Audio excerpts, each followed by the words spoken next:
culturelle et d'information de l'Afrique vers le monde. Canap 54, Canap 54, Canap 54, Canap TV. Africa 54 est la première chaîne de télévision panafricaine, généraliste et d'information de l'Afrique vers le monde. Chaque pays africain devrait avoir un représentant œuvrant en son sein afin de permettre l'éclosion des talents, pouvant également jouer de pont avec nos pays respectifs. Bref, nous sommes panafricanistes au sens absolu du terme.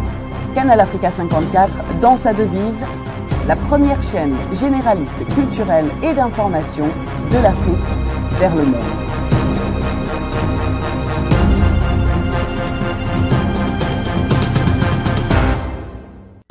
Canal Africa 54 will give to Africans and Afro-Caribbean what they have long been waiting for, expression of their own voice alongside the Western media and elsewhere in the globe.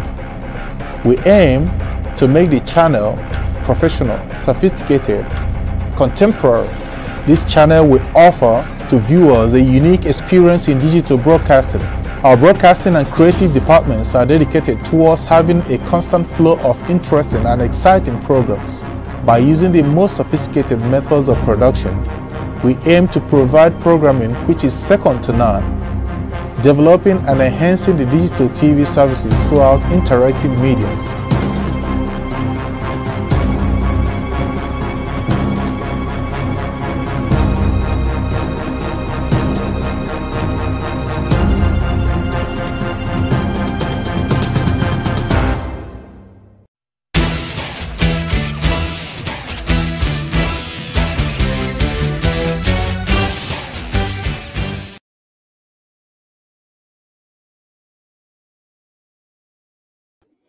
Bonsoir et bienvenue à notre émission Géopolitique, émission au cours de laquelle nous allons continuer la série de débats autour de la thématique que nous avons lancée depuis 2 jours sur la question relative à l'identification ou élection en République démocratique du Congo.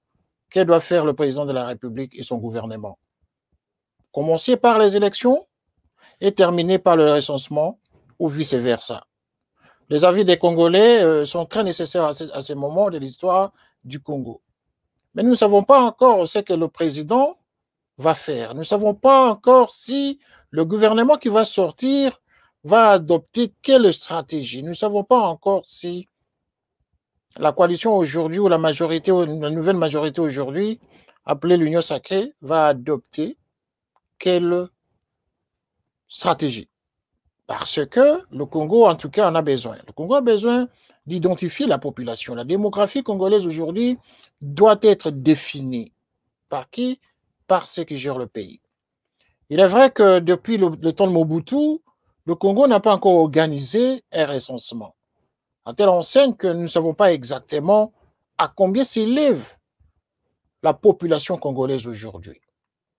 Tout le monde se contente des calculs imaginaires. Chacun va de son côté, chacun apporte ses statistiques à sa manière, et jusqu'à dire que nous oscillons autour de 100 millions, certains disent 120 millions, d'autres 90 millions, et d'autres encore 80, 75 millions. Donc finalement, on ne sait pas évaluer exactement la démographie congolaise. Donc c'est une sérieuse difficulté actuellement. Et donc, le président de la République, le président Tshisekedi, bienvenue au pouvoir, élu par le peuple congolais. Élu par le peuple congolais, bien sûr, ça c'est ce que nous pouvons dire, nous journalistes, mais nous avons certaines langues qui disent les choses autrement, qui analysent l'arrivée au pouvoir du président Félix à leur manière. Ça c'est le langage des politiques. Les politiques, surtout quand on est dans l'opposition, chacun apporte son analyse à sa manière. Mais considérons que c'est le président Félix qui est président de la République. C'est lui que le peuple a élu. C'est lui qui a dit que sa priorité première sera d'identifier la population, les populations de son pays, la République démocratique du Congo. Nous savons que le pays a été agressé pendant plus de 20 ans. Nous savons que depuis l'arrivée des AFDEL en République démocratique du Congo, soi-disant pour libéré le Congo, le Zaïre à l'époque, eh bien, il y a eu une entrée massive des étrangers dans ce pays. Certains ne sont pas rentrés chez eux. C'est ce qui en coûtera la vie, justement, à Laurent Désiré Kabila, pour avoir demandé à ses alliés de repartir d'où ils étaient venus. Voilà qu'en répartant, certains ont campé à l'est du Congo, en occupant justement certaines villes et villages de la République démocratique du Congo à partir de l'est. Mais ces populations qui sont venues du Rwanda, Burundi, Ouganda, Tanzanie, est-ce que nous pouvons aujourd'hui savoir combien sont-ils entrés et combien sont repartis? C'est cela. Beaucoup sont entrés même dans le Congo profond vers l'ouest, le centre et le sud. Certains se cachent en tout cas au centre du Congo. Certains ont même échangé d'identité. Certains ont porté même les noms des Congolais. Donc l'équation devient compliquée. Comment faire pour l'identifier? Comment faire pour que le Congolais fasse le bon choix de ses dirigeants? Le régime Kabila qui est arrivé depuis le 17 mai 1997 n'a apporté que une zone d'ombre dans ce Congo, dans ce pays. Il en va de toutes les analyses, en tout cas, que le Congo n'a jamais connu une période aussi sombre que cette période de Kabila au pouvoir. Oui, c'est le moins que l'on puisse dire. Parce que même au temps de Mobutu, le Zaïre à l'époque n'avait pas connu un tel cataclysme tel que nous le vivons, tel que les Congolais le vivent aujourd'hui. Si le régime Kabila avait les bonnes intentions, tel que nous l'avons d'ailleurs analysé hier, si ce régime Kabila, les deux Kabila avaient l'intention de changer le Congo, ils auraient commencé par l'identification de la population congolaise. Ce qui n'a pas été fait. Ça sous-entend que ce régime n'avait pas des intentions justement de développer le Congo. On peut acclamer, on peut applaudir. Certains vont applaudir jusqu'à tue-tête et jusqu'à s'incliner devant celui qu'ils ont appelé à un moment donné le Raïs du Congo. Ben, pourquoi ne pas l'appeler le Raïs, le roi du Zaïre, le roi du Congo, comme on l'appelait Mobutu à l'époque? Mais qu'est-ce qu'il a fait? Qu'est-ce qu'il a fait pour satisfaire les intérêts du peuple congolais? Je ne suis pas en train de parler en tant que politique, je ne le suis pas, mais je suis journaliste, c'est une chronique, j'analyse la chose, j'analyse tel que j'aurais pu le faire si j'étais politique. Mais ne voulant pas faire la langue de bois, nous ne pouvons dire les choses telles que nous les constatons, telles que nous les vivons. Kabila serait en tout cas quelqu'un qui avait la possibilité de changer ce Congo en 18 ans de règne. Il a régné 18 ans, il a promis, il a organisé 2 fois des élections calamiteuses, 3 fois d'ailleurs, parce qu'il faut compter les élections de 2018, et parce que c'est lui qui était toujours président après avoir glissé de 2016 en 2018. Ce sont les faits de fin de l'histoire qui sont têtus, qui ne trompent pas. Et tous les analystes avec lesquels nous avons discuté sur cette question disent ce que moi je suis en train de dire. D'ailleurs, c'est d'eux que j'ai appris ce dont je vous dis. C'est les faits que nous constatons sur le terrain. Mais aujourd'hui, qu'est-ce que le président de la République Tshisekedi devrait faire? Doit-il commencer par le recensement de la population ou commencer par des élections pour un deuxième mandat? Si seulement si il va gagner ce deuxième mandat. Si seulement si le peuple va lui faire confiance alors que lui-même est en train de patauger pendant le premier mandat.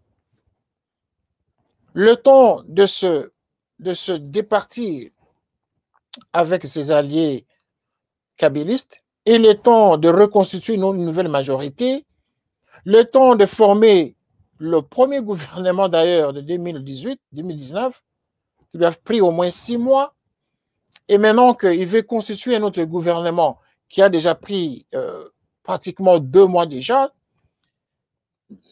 2 mois depuis qu'on a nommé le nouveau Premier ministre, ça va faire 2 mois, sans gouvernement encore. Vous comprenez que le président de la République, son temps est en train d'être grignoté sans qu'il n'ait réalisé ne fût-ce qu'un dixième de ses promesses au peuple congolais. Alors que la question du recensement est évoquée par le peuple congolais. Quoique n'étant pas encore officielle, mais déjà, il y a des bruits dans les salons, dans les couloirs, qui se parlent. On le dit. Les rumeurs circulent. Parce qu'effectivement, il en avait parlé à l'appui de son pouvoir, lors de son discours de prise de pouvoir. Voilà. Que doit faire le président de la République? Les élections, qui pourraient peut-être le mettre dehors, parce qu'il y a une forme de population qui n'est pas assez satisfaite de son mandat jusque-là, parce qu'il n'a pas encore réellement prouvé de quoi il est capable par rapport aux promesses qu'il a tenues, qu'il a données au peuple congolais, ou alors dire, bon, je consacre le temps qui me reste pour le recensement afin que le peuple congolais ait une identité. Voilà. C'est cela la question. Et cette question, nous aimerions discuter avec nos invités, mais cette fois-ci, nous n'avons pas des invités en duplex. Je pose la question à partir du studio et tous ceux qui suivent cette émission, si vous avez l'intention d'intervenir, vous pouvez appeler. Vous téléphonez à notre numéro. Nous allons afficher le numéro dans 30 secondes. Vous allez donc appeler à ce numéro-là. Nous allons prendre le numéro et ainsi nous allons échanger sur cette question. Donc, je n'ai fait que faire l'introduction pour vous donner le topo de l'émission de ce soir. Nous n'avons pas eu la possibilité, enfin, dans la stratégie de cette émission, où nous avons voulu faire participer tout le monde. En ce dimanche, Pascal, il était difficile justement de réunir tous nos invités tels que nous le faisons en duplex. Vous comprenez que c'est un jour spécial. Les gens sont dans leur famille pour la fête de Pâques. Et donc, à partir de demain, nous allons reprendre nos habitudes justement de duplex en live avec tous nos invités. Voilà. La balle est lancée. Essayons d'analyser cette question. Si vous êtes en train de nous suivre, en tout cas, où que vous soyez, téléphonez, mais le temps qui vous est imparti sera 5 minutes en tout cas pour laisser la chance aux autres d'intervenir parce qu'il y a déjà un certain nombre de gens qui est en train de nous poser des questions.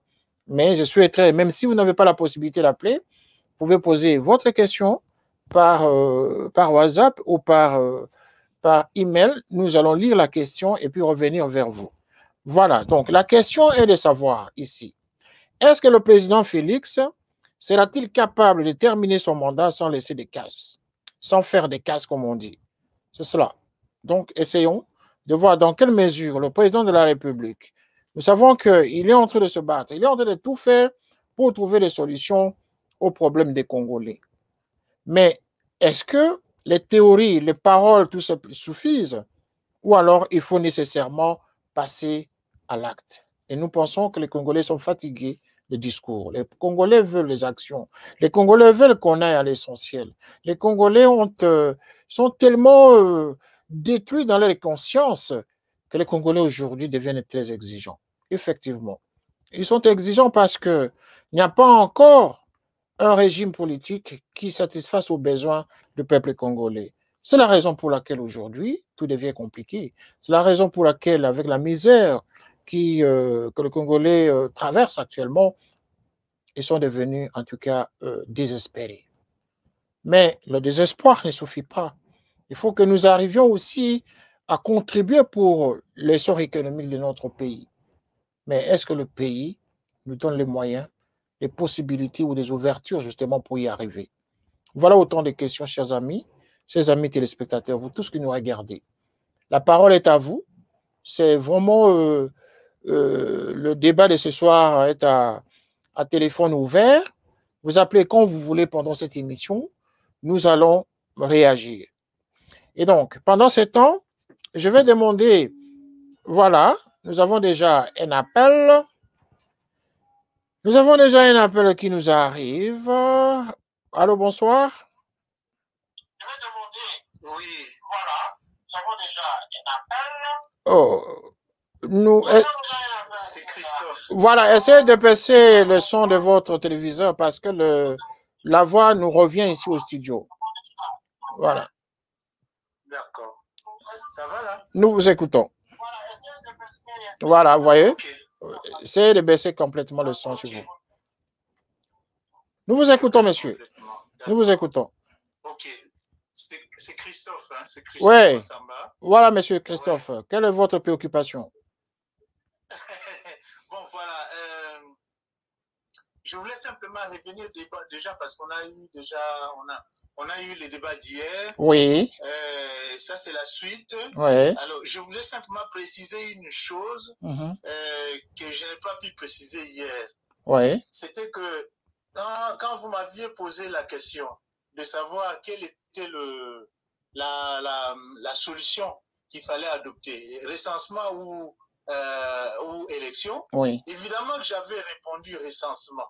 Le recensement dans toutes les mauvaises choses que je considère comme des mauvaises choses qui ne vont pas au Congo. S'il faut prendre une décision, même pas l'une des décisions les plus mauvaises, j'ai choisi le recensement. Oui. Cependant, pour moi, je reste convaincu que un recensement court et fait avec méthode, avec la méthode que j'avais expliquée, avec un engagement de toute une population, des autorités locales, non seulement de l'ONIP seul comme institution, mais que tout le monde soit impliqué, ça ira très vite. Mais par contre, il ne faut absolument pas, ça c'est les questions de principe. Parce que mon avis sur les élections, j'en ai une, mais je ne la donne pas pour le moment parce que la question n'est pas posée. Il est que là, pour ce qui concerne le mandat du président, à partir du moment où si le recensement est très long, là c'est trop grave. Il faut absolument faire en sorte que les délais constitutionnels, la loi soit respectée. Donc, il faut que le président fasse tout son possible que les délais constitutionnels soient respectés. Nous ne pouvons pas, les Congolais n'accepteront pas, moi le premier, qu'il y ait un recensement qui prolonge le mandat du président. Donc ça, c'est la précision que je donne. C'est ce que je n'ai pas donné hier. Par contre, pour ce qui est du recensement, je vais encore le répéter aujourd'hui, le recensement est une exigence depuis, d'ailleurs depuis longtemps. Depuis 1984, on a fait le recensement et il n'y en a plus eu. On n'a plus eu de recensement. Maintenant qu'on a recommencé à parler recensement, il faut vraiment y aller, avoir ces recensements. Pourquoi? Parce qu'il y a des questions d'identité qui se posent. Voilà. Parce qu'avec le recensement, nous aurons l'état civil, nous allons renouveler, chacun va avoir sa carte d'identité et on va savoir qui est congolais, qui ne l'est pas. Mais c'est là sans rappeler qu'il y a eu une erreur qui a été commise qui a fait qu'aujourd'hui, cette question de recensement touche directement le problème de la nationalité congolaise. Voilà. Tout simplement parce que le problème de la nationalité congolaise, ça devait être simple, vraiment simple. Mais seulement cette question a été compliquée par les sujets rwandais, qui eux aussi revendiquent la nationalité congolaise. Voilà. Mais René, excuse-moi, je ne suis pas en train de dire que si on est d'origine rwandaise, on ne peut pas être congolais. Ça, je ne peux pas le dire.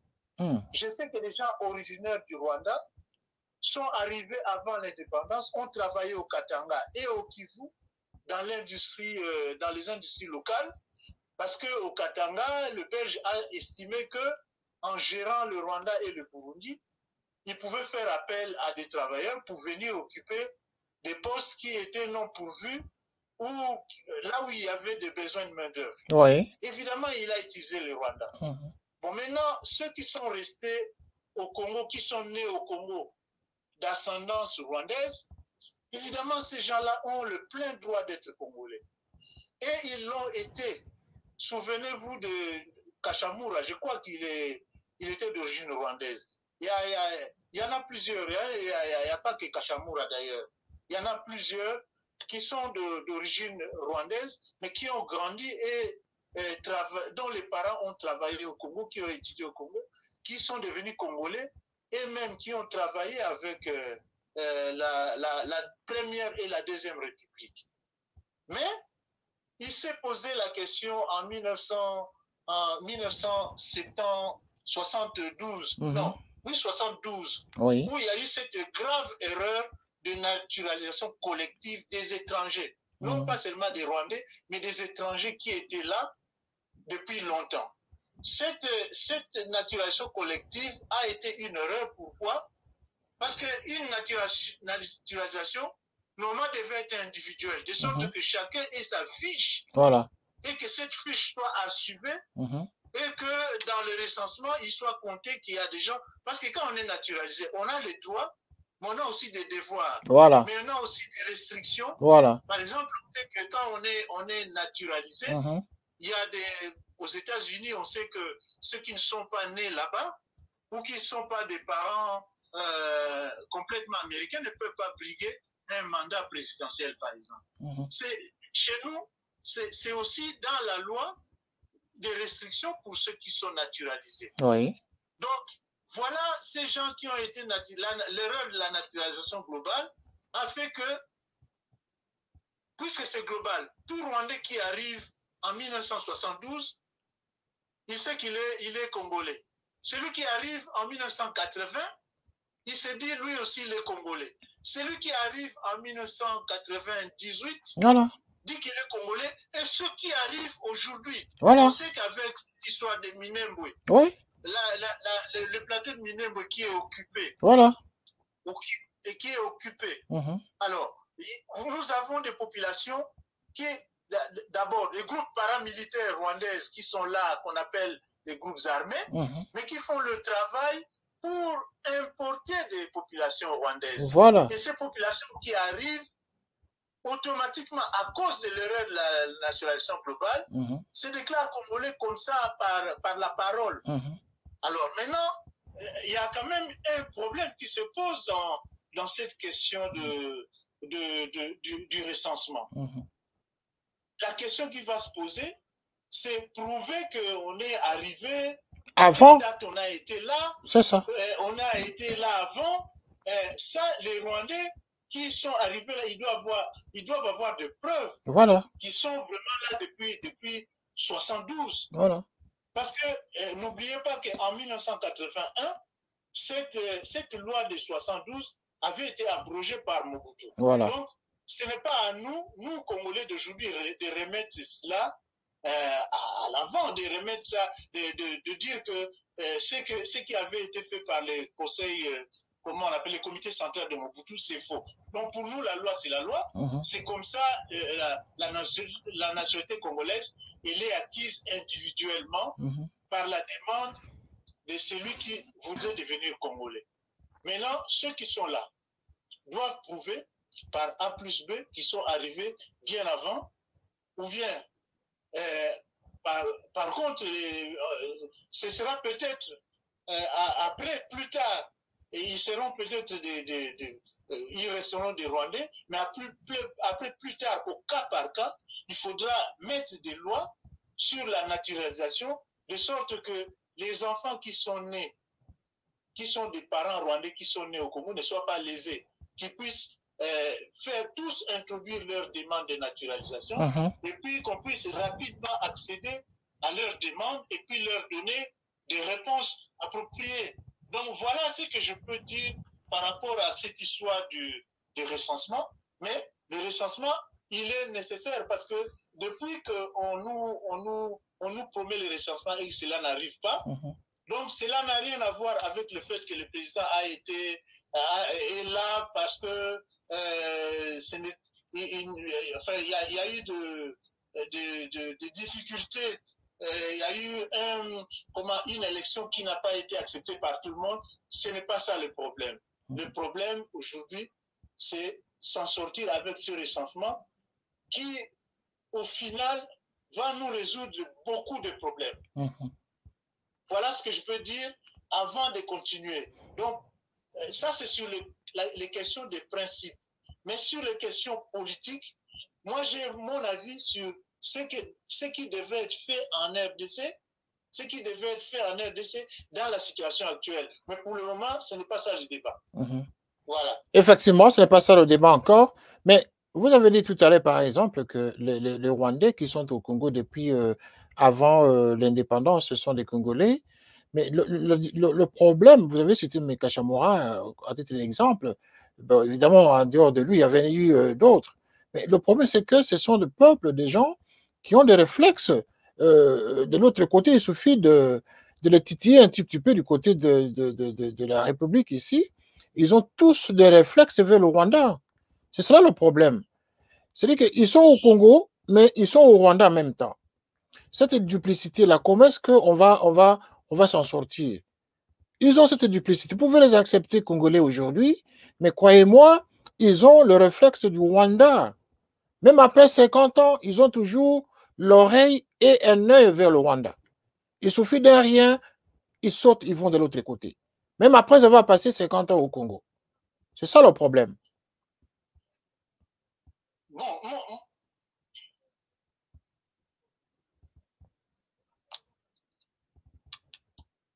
comment s'en sortir?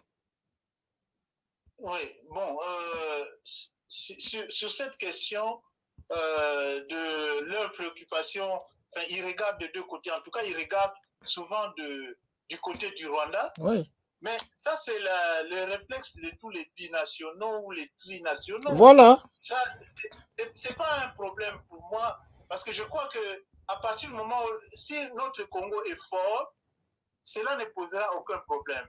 Tout simplement parce que moi, je vois les Congolais qui sont naturalisés français ou belges. Mais écoute-moi, les histoires, ils sont plus intéressés par les questions congolaises que les questions françaises ou belges. Donc, c'est un peu la même chose. Et ils ont leur cœur bat plutôt vers le Congo que vers leur pays d'accueil. Donc, ce n'est pas un problème. Une fois que le problème du Congo sera réglé, si le Congo est fort, ils se reconnaîtront en Congolais. De toute façon, le Congo est un grand pays qui doit se faire respecter. Si vraiment le Congo arrive à se mettre à la hauteur du grand pays qu'il doit être, je crois que l'histoire du Rwanda, ce sera rien du tout. Je vais vous donner un petit exemple qui est simple. Un grand pays comme le Congo, nous avons un Rwanda qui a une armée rwandaise. Une armée rwandaise dont on prétend que c'est une armée puissante. Mais quand on voit la liste des puissantes armées d'Afrique, les Rwandais n'y figurent pas. On voit pourtant la RDC. Mais nous savons très bien que l'armée congolaise existe et nous avons la possibilité, nous avons potentiellement une armée forte. Parce que le Congolais, c'est un peuple fort. Ça, il faut le reconnaître. Sauf que si le commandement de l'armée est confié à des gens qui sont des traîtres, qui répondent aux désirata du Rwanda, c'est vrai qu'à ce moment-là, il y a des difficultés. Donc, ils ne vont pas faire leur travail. On a vu avec le M23, notre général Mamadou Ndala, qui a, avec beaucoup d'engagement, ils ont pu chasser les Rwandais. On pouvait aller jusqu'au Rwanda. Mais on n'a pas l'autorisation d'aller jusqu'au Rwanda. Donc, c'est pour dire que si aujourd'hui, le Congo reprend sa souveraineté, et avec cette souveraineté, avec son armée, il décide que, on doit avoir des relations amicales avec les Rwandais et que le Rwanda n'a rien à faire dans les histoires congolaises, je crois que le Rwanda ne bougera pas si on est souverain. Là, on n'est pas souverain. On avait Kabila, qui est un cheval de Troie, il est toujours encore aujourd'hui, qui est un cheval de Troie dans la RDC. Bon, certains pensent que si Félix ne fait pas attention, il deviendra la cheval de Troie congolaise, comme était Kabila, qui est présumé rwandais. Voyez, donc le problème qui est là, si aujourd'hui, le Congo est fort, quand je parlais de l'armée, et que autour de l'armée, par exemple, on décide une conscription, un service national militaire des Congolais, je ne vois pas, on aura, je ne sais pas, 600 000 hommes, 600 000 militaires, tout d'un coup, les jeunes vont dans l'armée. Que va peser l'armée rwandaise face à nous?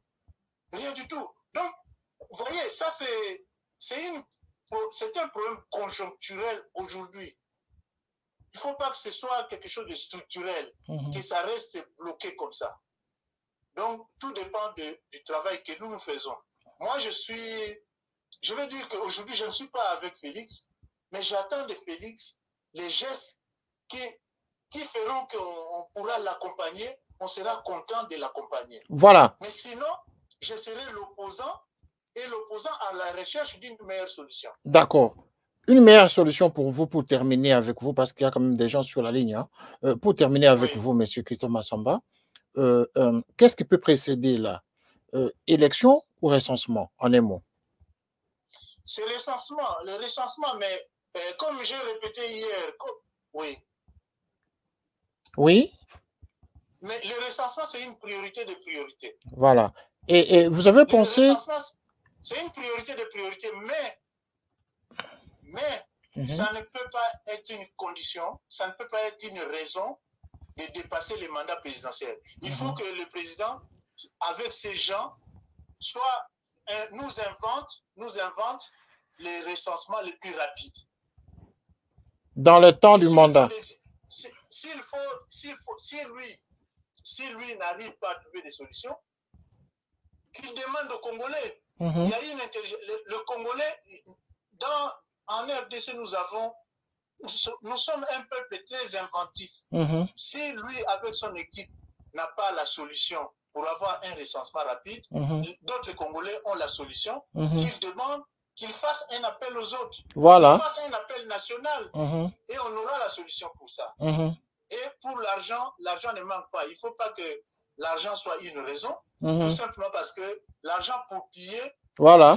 On sait qu'il y en a. On a vu comment les frais de l'enseignement ont été dilapidés. Voilà. On a vu l'histoire de 100 jours. On a vu, si on totalise tout ce qui a été volé, même pendant le règne de Félix, je crois qu'il y avait de quoi faire plusieurs recensements en RDC. Voilà. Monsieur Christophe Massamba, vous savez, nous sommes en direct, hein, il y a beaucoup de gens qui nous appellent.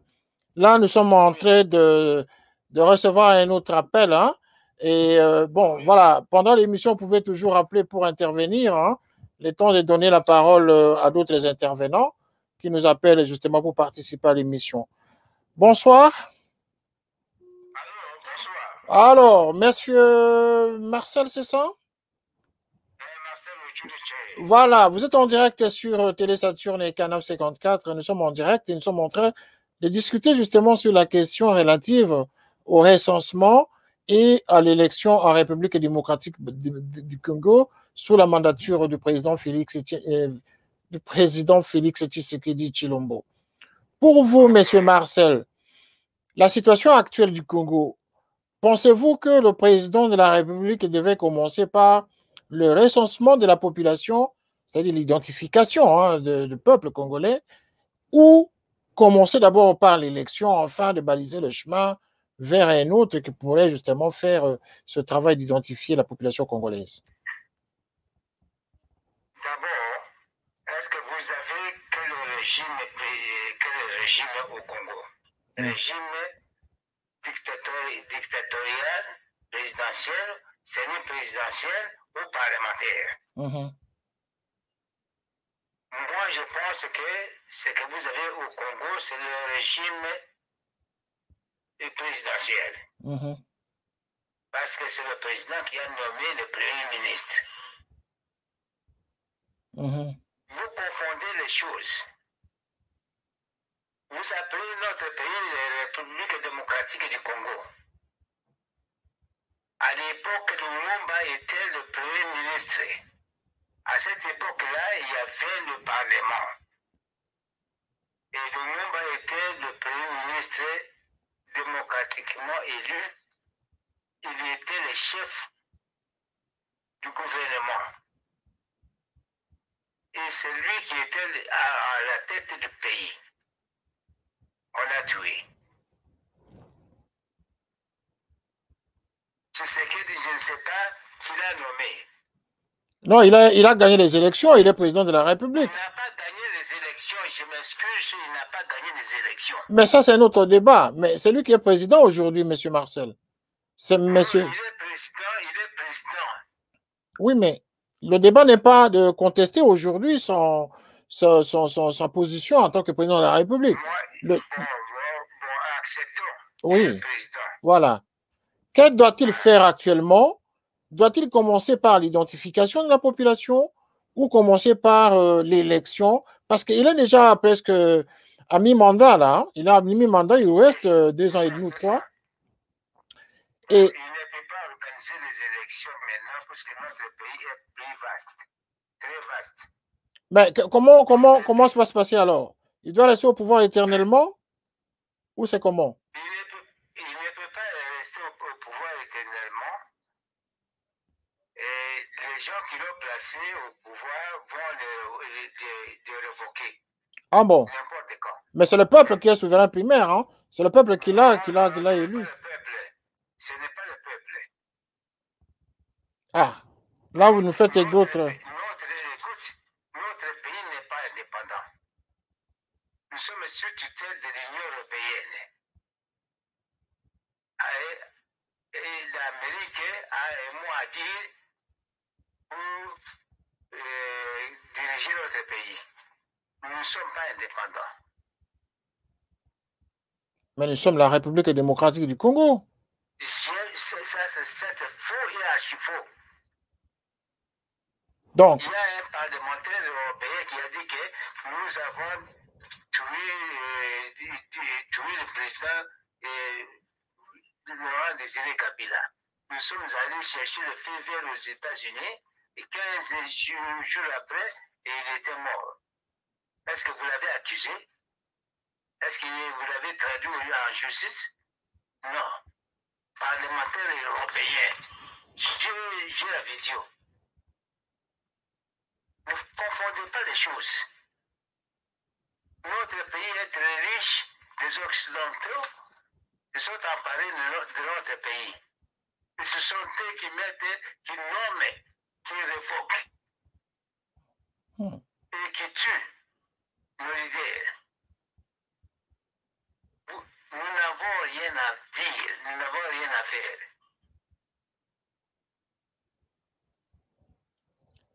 C'est-à-dire que dans si moi je suis en Europe aujourd'hui, c'est parce que je connais que nous n'avons pas un pays indépendant. Le livre d'or que Lumumba a signé, où est-ce qu'il est maintenant? C'est Kizenga qui en connaît le secret, qui en connaissait le secret. Il a remis ça aux Occidentaux avant sa fuite. Oui, mais le livre secret en question, en fait, ou la mallette secrète, qu'est-ce qu'il en contenait en fait? Ce n'est pas une légende, cette histoire. Non, quand vous terminez les études, on vous donne un diplôme. Oui. Quand vous devenez indépendant, on vous donne le livre d'or que vous êtes indépendant. Où se trouve ce livre maintenant? Ce document avec la signature de Lumumba. Kizenga, en partant, on lui avait garanti quelque chose et il est parti. Il a remis ça à la Belgique. Il ne faut pas ça. Dites-moi, où se trouve ce livre d'or au Congo?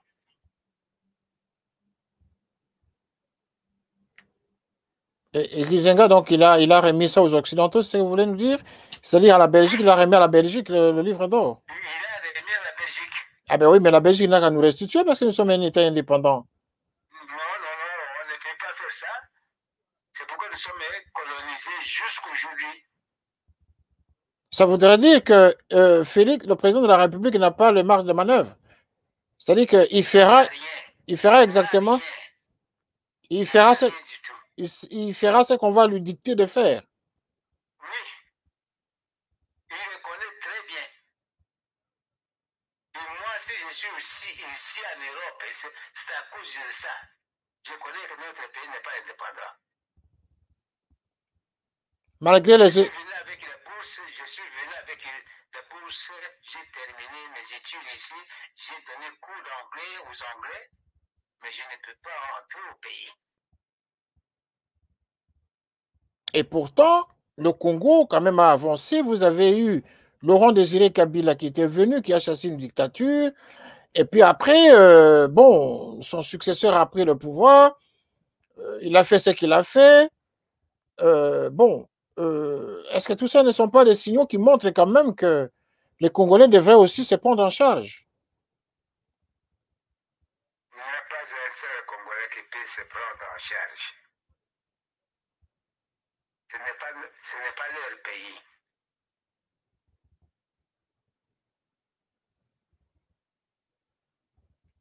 Nous n'avons pas un pays. Mais nous avons la République du Congo, la démocratie du Congo. Non, la République démocratique du Congo. Ce mot-là, Congo est venu d'où? Et je vous assure que quand on a fait les conférences de Berlin, on a donné des pays, on a partagé l'Afrique. Le seul pays qui était négligé, c'était le Congo. Parce que les Européens ne pensaient pas qu'il y avait quelque chose de bien au Congo. Et ils ont donné ça au roi belge, Léopold II. Et c'est lui qui a fabriqué l'État indépendant du Congo. Congo, c'est déchet. Un Congolais, cherchez très bien dans YouTube, vous verrez que Congolais, c'est déchet. Quand vous préparez du riz, ce qui brûle là en bas, qu'on jette, c'est le Congolais. Là, c'est dans quelle langue ça? Parce qu'il y a une... En français, cherchez sur YouTube. Congo. Vous allez voir. Nous n'avons pas le Congolais avec C. Mais c'est le Congolais avec K. C'est le blanc qui a transformé en C. Hein? Non. Le Congolais, les cas là, le Congolais, les Belges, les Européens ne savaient pas ça. Avec C, Congolais, c'est déchet. OK. Donc, on a partagé l'Afrique. Les déchets de l'Afrique, c'était ce qu'ils ont surnommé Congolais. Okay. Ce n'est qu'après qu'ils se sont rendus compte que c'était la partie la plus riche de l'Afrique.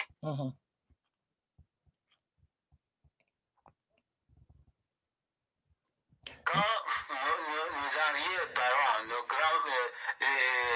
nos ancêtres étaient au Congo, ils ne connaissaient pas ce mot-là, congolais. OK.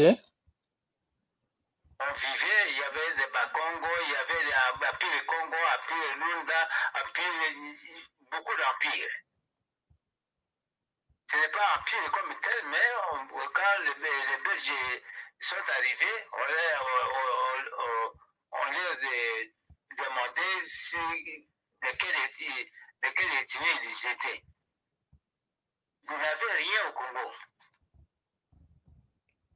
Donc, jusqu'à ce que les Congolais, les Belges nous ont donné le nom d'État indépendant du Congo.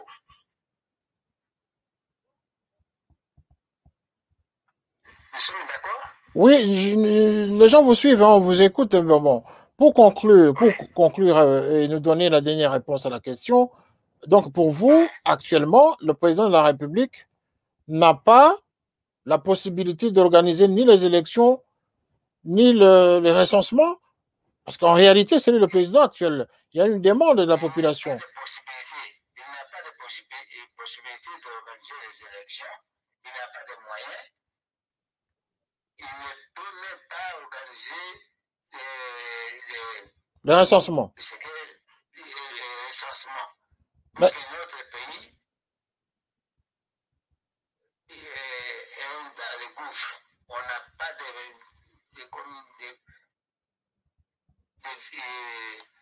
moyens de transport, on n'a rien du tout. Ben voilà, voyons voir, hein, Monsieur Marcel. En tout cas, merci hein, d'être intervenu à cette émission au téléphone. Merci, hein, les Congolais vous suivent, vous ont suivi, ils ont entendu votre point de vue là-dessus. Merci en tout cas et bonsoir chez vous. Voilà, nous continuons notre antenne libre ce soir. Voilà, vous avez entendu différents points de vue. Monsieur Christophe Massamba qui a donné son point de vue. Monsieur Marcel qui vient de donner son point de vue sur les difficultés auxquelles le président de la République est confronté. Mais néanmoins, il est vrai que les Congolais veulent qu'il y ait des solutions dans ce pays. Les Congolais veulent trouver en tout cas les meilleures conditions de vie dans leur pays. Et il va de soi que ceux qui gouvernent le pays ne doivent pas passer le temps au non essentiel. Ils doivent passer à l'essentiel. Au lieu justement de passer leur temps à des discussions de positionnement, discussions de qui sera ministre, qui sera ceci, des listes qui sont déposées par les partis politiques actuellement dans le bureau du Premier ministre pour chercher des positionnements. Ça aussi, c'est une grande graine justement qui détruit la République démocratique du Congo. La quête de positionnement. Voilà. Nous vous attendons. Nous allons bientôt terminer l'émission dans 10 minutes et nous continuons toujours à vouloir échanger avec vous avant de revenir demain dans notre format régulier de duplex. Mais ce soir, justement, compte tenu, je l'ai dit, compte tenu de la journée festive de Pâques, la journée pascale, donc nous n'avons pas pu faire nos duplex en live. Donc, pour ne pas justement couper l'élan de nos débats, voilà pourquoi nous avons initié cette antenne libre ce soir. Voilà. Est-ce que le président de la République devait commencer par l'organisation de l'élection ou commencer par les recensements parce qu'il y a un souci, les Congolais veulent savoir quelle est la démographie réelle du Congo. Donc, voilà, la question est posée. Posez vos questions, appelez-nous, discutons, échangeons. Mais pendant ce temps, nous avons 3 mails ici que nous lisons. On vient de me remettre 2 mails ici. Voilà, le premier dit ceci. Voilà, messieurs les journalistes, est-ce que vous pensez vous-même que le président Félix est capable d'organiser les élections? Donc voilà, on me pose à moi la question de donner... Bon, écoutez, c'est monsieur, hein. Voilà, c'est monsieur Adrien Moukoussou, voilà, en Allemagne. Voilà, il me pose la question de savoir moi-même que je dise, je donne mon point de vue, si je pense vraiment que le président Félix est capable d'organiser les élections ou le recensement. Bon, si je devrais répondre en tant que Congolais, je dirais tout simplement, mais là je réponds vraiment en tant que Congolais, mais pas en tant que journaliste. Mais si je dois répondre en tant que Congolais, je dirais tout simplement ceci. Donnons-lui la chance. Voilà. Parce que c'est quelqu'un qui était dans l'opposition. Le président Félix a vu qu'on est tout du système Kabila. Il a réussi voilà, nous avons un appel. Je vais répondre à notre intervenant tout à l'heure. Voilà, un instant. Allô? Allô, bonsoir. Bonsoir. Ça va bien, vous êtes en l'antenne.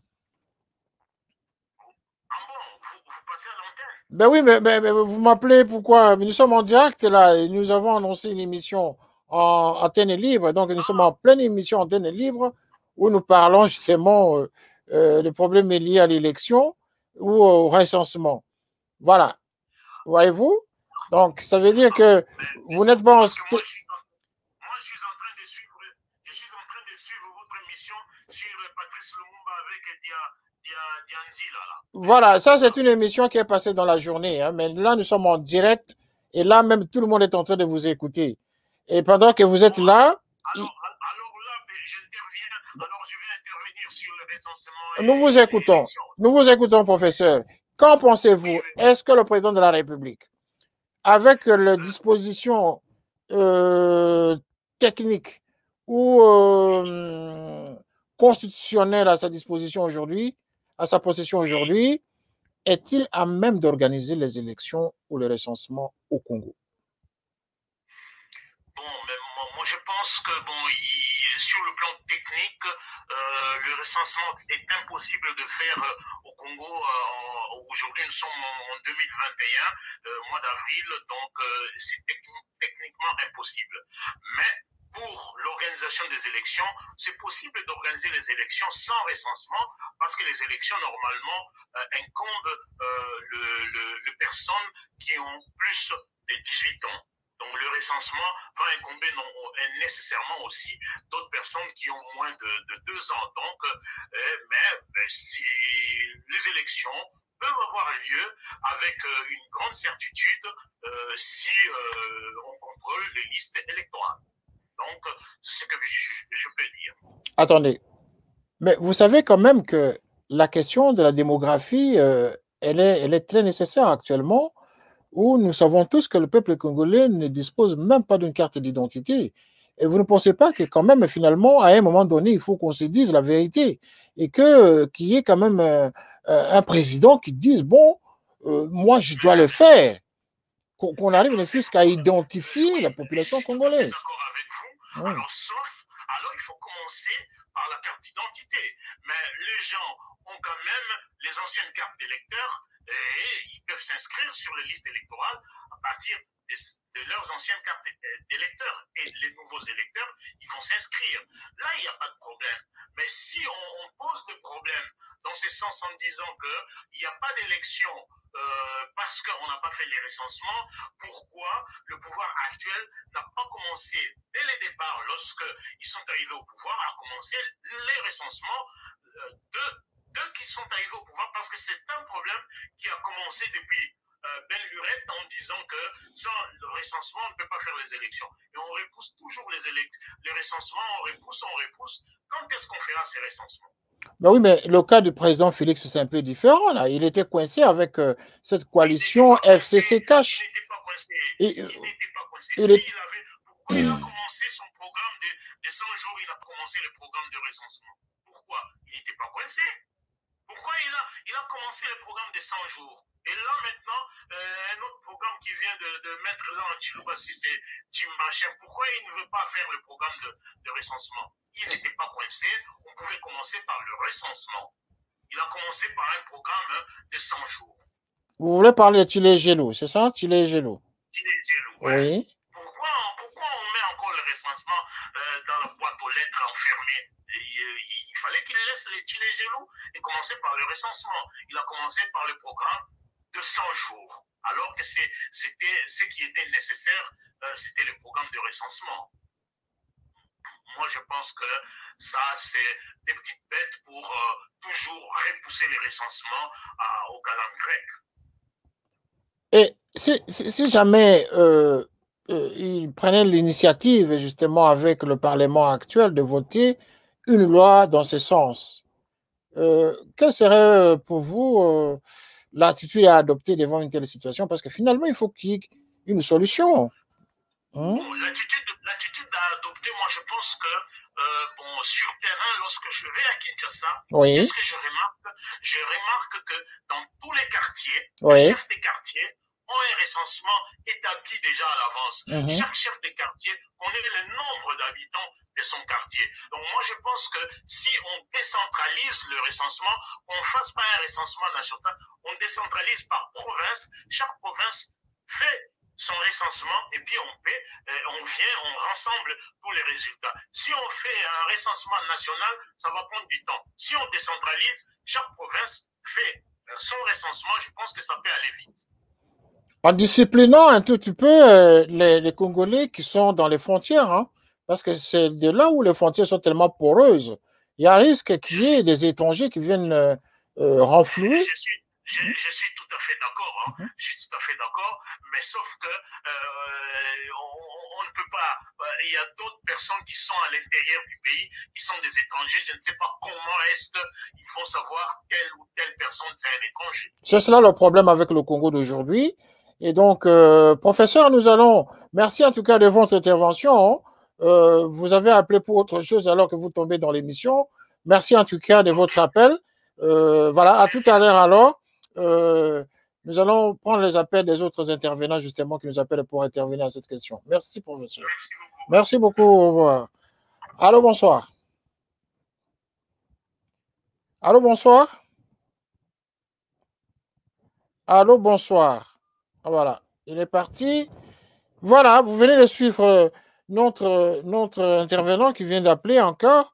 Voilà, c'est vraiment un débat que les Congolais aiment bien. Les Congolais, vraiment, c'est la preuve que les Congolais aiment leur pays. Hein. Il n'y a pas plus nationaliste que les Congolais, en tout cas par rapport à l'amour qu'ils affichent pour leur pays.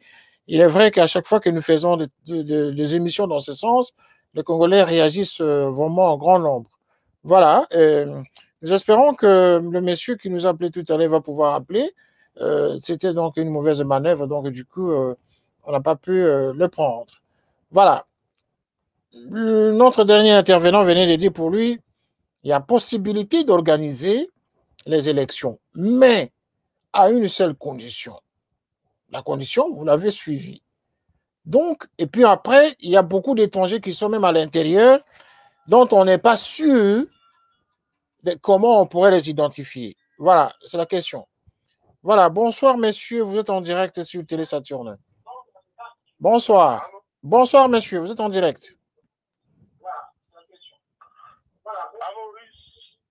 Ici, c'est monsieur Catalan Yaboki. Voilà, nous écoutons messieurs. Oui, je viens d'ouvrir ma télé et je vous suis avec beaucoup de passion. Merci. Je voulais tout simplement intervenir compte tenu du recensement, comme vous avez dit. Oui. Je sais que, puisque nous sommes déjà vers la fin, vous tendez déjà vers la fin. Non, vous pouvez parler. Nous avons encore quelques temps. Nous avons encore une dizaine de minutes. Vous pouvez toujours parler. Posez la question. Pour dire que chaque fois qu'il faut reconstruire. Est-ce que vous pouvez vous éloigner de votre téléviseur parce que le son nous revient au studio? Reconstruire un pays tel Pour... que le Congo, qui est par terre aujourd'hui.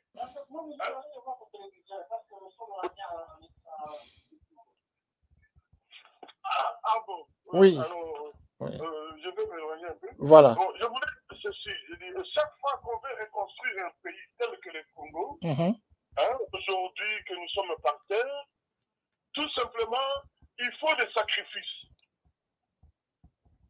Un président peut venir aujourd'hui, ayant gagné ou pas les élections, et peut venir et se sacrifier et se dire que c'est moi le président qui va donner la carte d'identité aux citoyens congolais.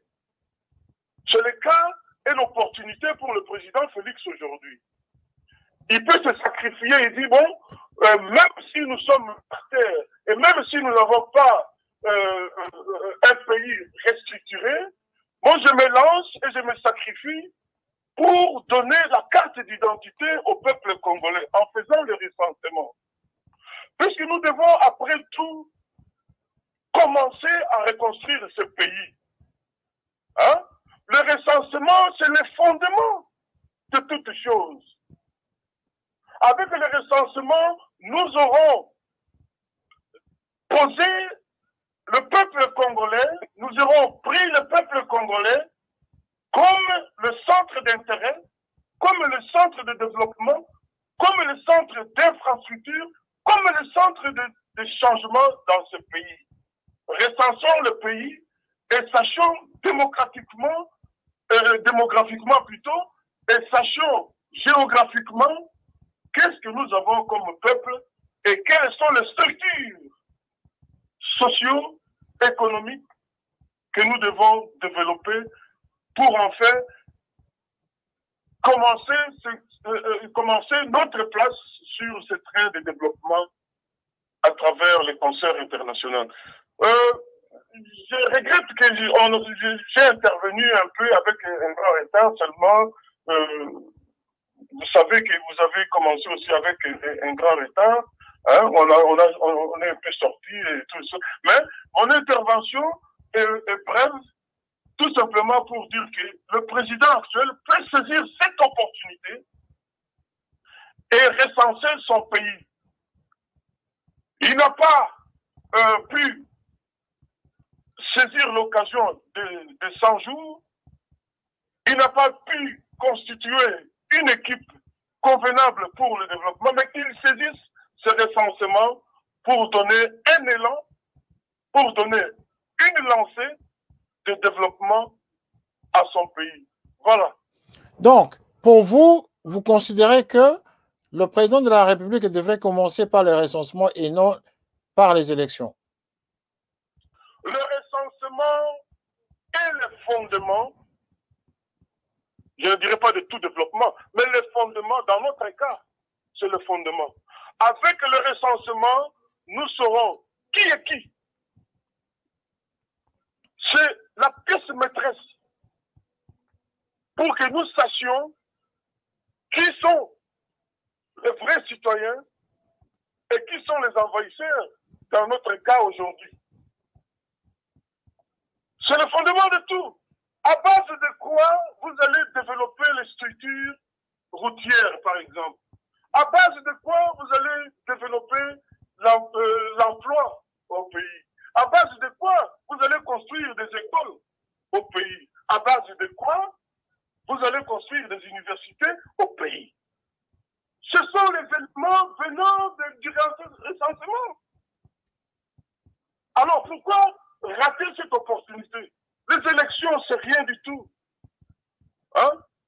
Quelqu'un qui n'est pas assoiffé du pouvoir, quelqu'un qui a une vision sur son pays, une vision noble, quelqu'un qui veut développer son pays, il peut faire un sacrifice. Hein? Ici, c'est question de volonté politique. Hein? Voilà. C'est question de volonté politique. Mais Ce ne sont pas les moyens qui manquent. Non. Ce sont des prétextes.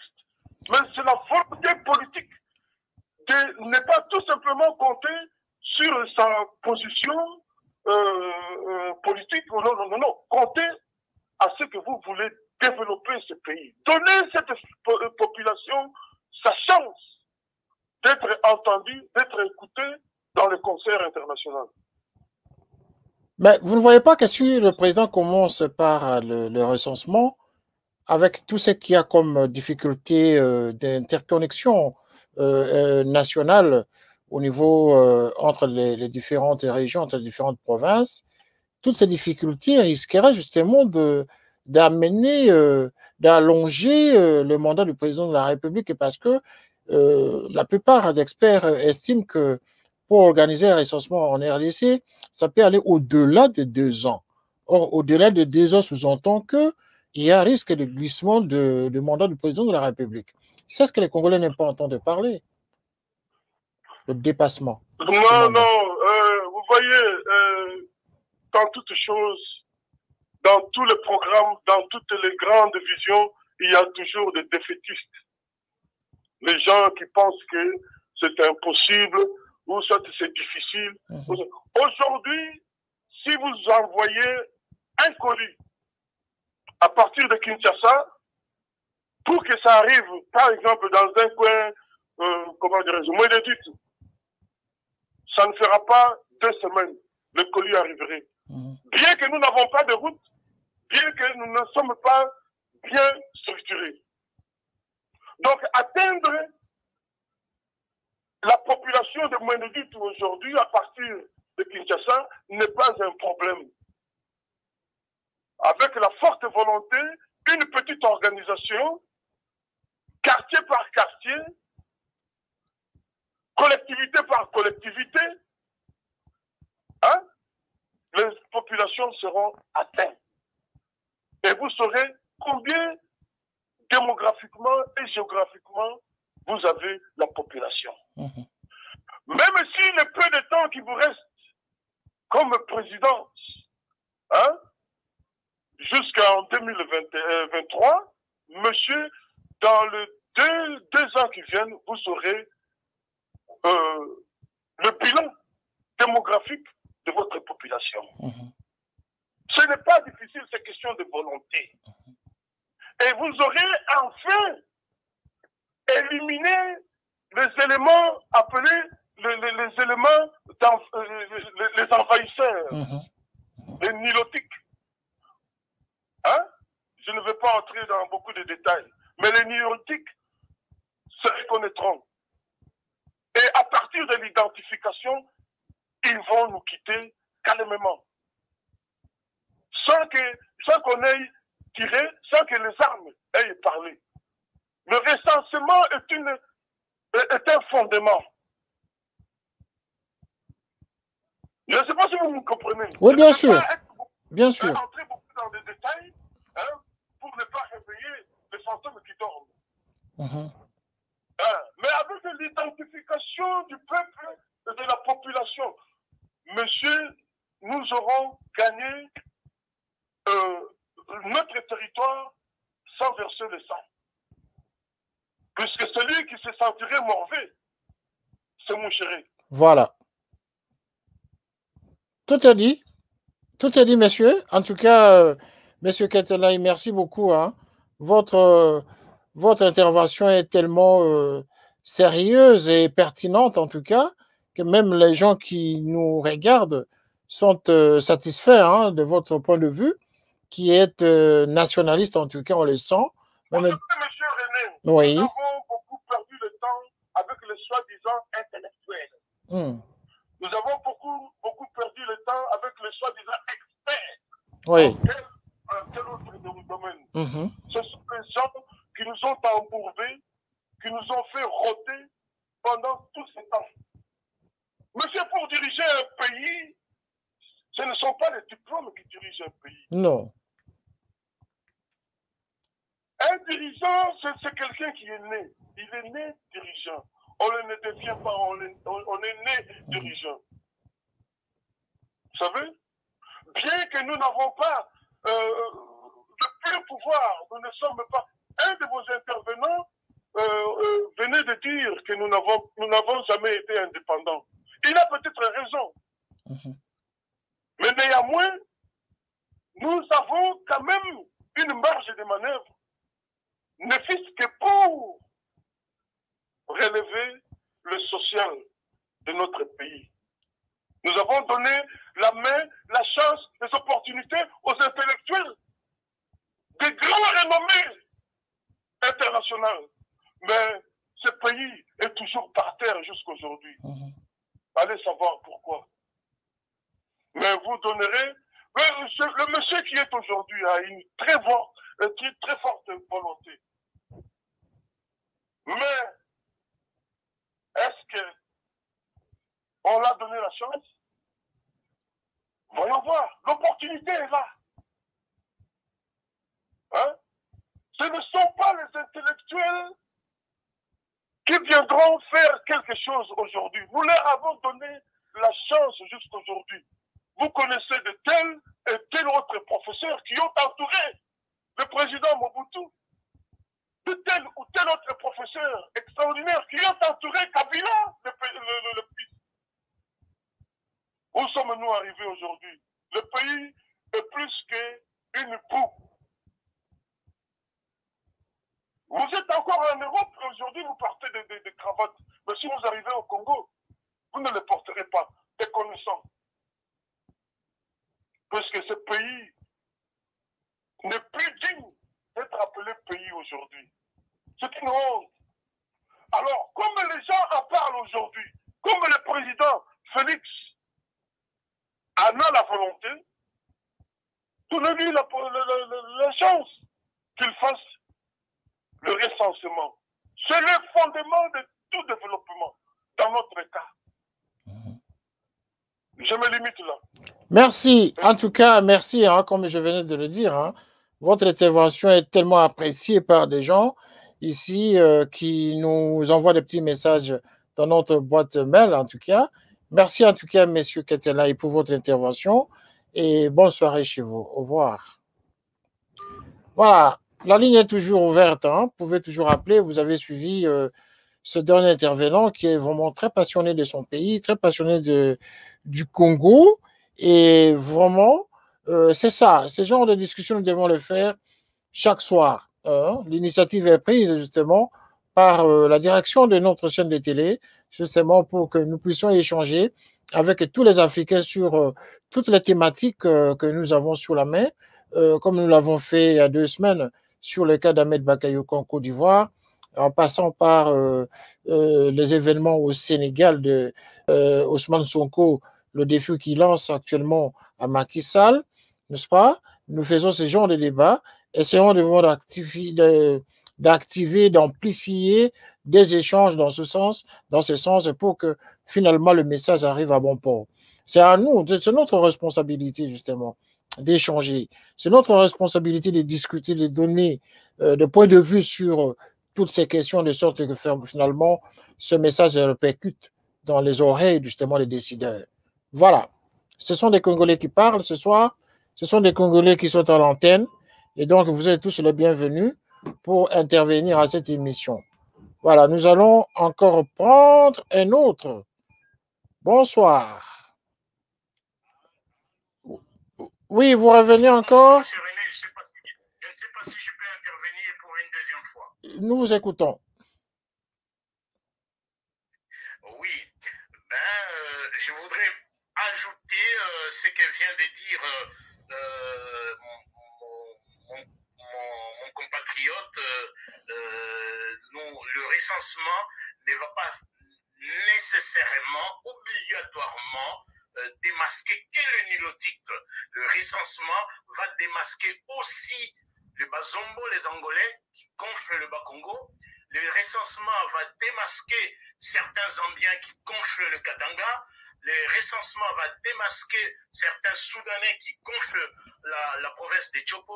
Le recensement va démasquer certains bandits du Centrafrique qui gonflent le Nord Ubangi. Il faut qu'on arrête cette fixation que sur le nilotique, notre Congo est envahi de tous les côtés. Voilà mon intervention. Merci, professeur. C'est une précision de taille, hein, parce que finalement, effectivement, les Congolais ne voient que le côté est, Rwanda, Burundi, Tanzanie, hein, parce que c'est de là où vient la plupart des problèmes qui font bouger les Congolais. Mais on oublie la diversion vers d'autres populations, justement, qui envahissent aussi le Congolais, mais en douceur, ceux-là. Merci, professeur. Je l'ai dit en connaissance de cause parce que je connais beaucoup d'Angolais qui ont de cartes d'électeurs congolais alors qu'ils sont angolais à Kinshasa sans prouver leur nationalité congolaise.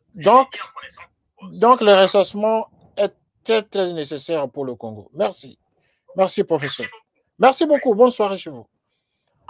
Voilà, l'antenne est ouverte aux Congolais. Voyez-vous, c'est très important d'engager ce genre de discussion.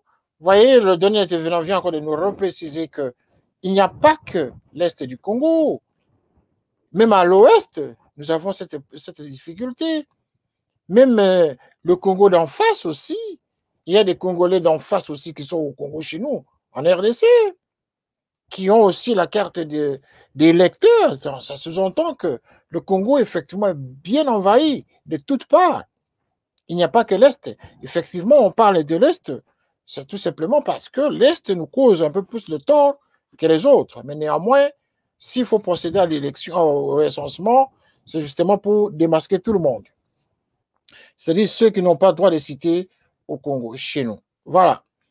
Mais sinon, la question elle est posée. Nous allons encore revenir demain soir pour continuer cette antenne libre avec vous. Vous êtes tous les bienvenus. Vous êtes tous appelés à réagir à cette émission. Sinon, dans 5 minutes, si vous ne réagissez pas encore, sachez que nous aurons terminé cette émission. Alors, je vais lire quelques commentaires que nous avons dans notre... Je venais de recevoir dans notre mail. Voilà. Nous avons ici 3 mails, 3 messages ici. On ne me donne pas la régie. La première remarque, voilà, on nous fait la remarque, elle dit que les Congolais devraient normalement s'occuper des choses beaucoup plus essentielles, notamment le développement du Congo et également s'occuper des choses rudimentaires. Je ne sais pas ce qu'il veut dire par des choses rudimentaires, mais évidemment, le développement, c'est ce que tous les Congos aspirent. Tous les Congolais, c'est la raison pour laquelle on fait ce genre d'émission. Et c'est d'ailleurs la raison pour laquelle la question relative au recensement est évoquée. Parce que maintenant, il faut qu'on mette un frein à cette confusion démographique en République démocratique du Congo. Et il en va de même pour les autorités. C'est à eux justement que reviennent cette responsabilité d'initier des chantiers pour que nous puissions suivre la logique, nous puissions suivre le chemin, c'est-à-dire les décisions liées à la bonne gouvernance. C'est ça. Le peuple n'attend que des bonnes décisions qui appellent à de bonnes solutions à leurs problèmes. C'est cela le problème aujourd'hui au Congo. Voilà, nous allons vous dire au revoir. Nous avons en tout cas été pendant une heure et quart avec vous dans cette antenne libre. Nous vous remercions pour votre présence ce soir, tous ceux qui sont intervenus à cette antenne libre. Merci en tout cas. Nous allons encore revenir demain. Mais sinon, pendant ces temps, si vous avez des questions à poser, envoyez-les. Téléphonez-nous. À tout moment, nous pouvons toujours... voilà, il y a quelqu'un qui me dit, nous n'avons pas bien noté le numéro de téléphone. Voilà, le voici. Ce numéro de téléphone, c'est un numéro de la régie. Vous pouvez appeler à tout moment à partir de demain. Notez-le. Vous avez tous les moyens de contact. Vous avez le mail. Vous pouvez aller chercher cette émission encore et d'autres émissions sur Télé Saturne dans notre canal YouTube. Également sur Canal 54 dans notre canal YouTube. Également, vous pouvez suivre la chaîne sur notre boîtier parce que dans notre espace média, nous avons aussi conçu notre boîtier que vous pouvez aussi garder chez vous. Vous pouvez le commander, ce boîtier. Vous avez des chaînes de télévision à l'intérieur, y compris Canal 54, voilà, qui émet sur satellite en Afrique du Nord, au Moyen-Orient et en Amérique latine. Donc, tout ce que nous faisons ici est diffusé simultanément sur Télé Saturne via ces différentes plateformes. Donc, Télé Saturne est là, Canal 54 est là, qui diffuse partout dans le monde pour le moment. À travers notre boîtier, il suffit de le commander et vous avez la panoplie des chaînes de télévision que vous aimeriez regarder. Il suffit d'avoir votre connexion Internet, vous branchez et vous avez toutes ces chaînes. Et donc, nous recommandons, même tous ceux qui nous téléphonent, qui nous appellent de l'Afrique, de commander notre boîtier parce que vous n'aurez plus à payer l'autre concurrent que vous avez en Afrique autant d'argent que vous payez chaque mois. Nous, il suffit seulement de votre connexion Internet. Vous avez toutes les chaînes que vous voyez chez nos concurrents que nous ne pouvons même pas citer leur nom parce que vous les connaissez. Voilà, Télé Saturne par le canal de M. René Kitoko. Votre humble serviteur ce soir vous remercie et vous dit encore une fois, en tout cas, bonne soirée Pascal. Vous avez passé une belle journée Pascal. Nous espérons que l'enfant Jésus qui est mort est ressuscité et il est ressuscité parmi les morts et il est avec vous. Il a béni beaucoup de gens. Beaucoup de familles sont bénies ce soir, y compris nous-mêmes qui vous parlons ici. Nous espérons que le Dieu qui nous a créés est avec nous et donc nous ne pouvons que le glorifier en tout cas pour tous les bienfaits qu'il fait pour nous. Télé Saturne, Canal 54, moi-même, vous remercions avec toute notre équipe technique ici à côté, quoique n'ayant pas compris ce que nous disons ici, parce que la majorité de l'équipe technique qui est ici n'est pas tout à fait francophone, mais bon, ils arrivent quand même à décrypter quelques mots de ce que nous disons. Voilà, nous vous remercions en tout cas pour votre fidélité. Le rendez-vous est pris demain à la même heure. Nous aurons encore une antenne libre. En même temps, nous aurons notre duplex pour continuer ces grands débats sur la thématique liée au recensement ou élection en République démocratique du Congo. Que devrait faire le président de la République? Élection ou recensement? La question est posée. Dissertez chez vous. Appelez-nous demain et donc participer à l'émission. Merci et bonne soirée chez vous. Au revoir. Canal 54 TV, la première chaîne généraliste culturelle et d'information de l'Afrique vers le monde. Canal 54, Canal 54, Canal 54, Canal TV. Africa 54 est la première chaîne de télévision panafricaine, généraliste et d'information de l'Afrique vers le monde. Chaque pays africain devrait avoir un représentant œuvrant en son sein afin de permettre l'éclosion des talents, pouvant également jouer de pont avec nos pays respectifs. Bref, nous sommes panafricanistes au sens absolu du terme. Canal Africa 54, dans sa devise, la première chaîne généraliste culturelle et d'information de l'Afrique vers le monde.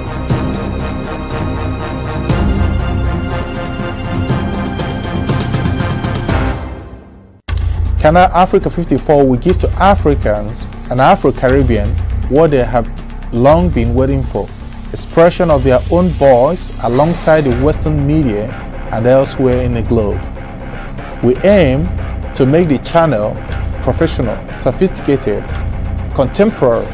This channel will offer to viewers a unique experience in digital broadcasting. Our broadcasting and creative departments are dedicated towards having a constant flow of interesting and exciting programs. By using the most sophisticated methods of production, we aim to provide programming which is second to none, developing and enhancing the digital TV services throughout interactive mediums.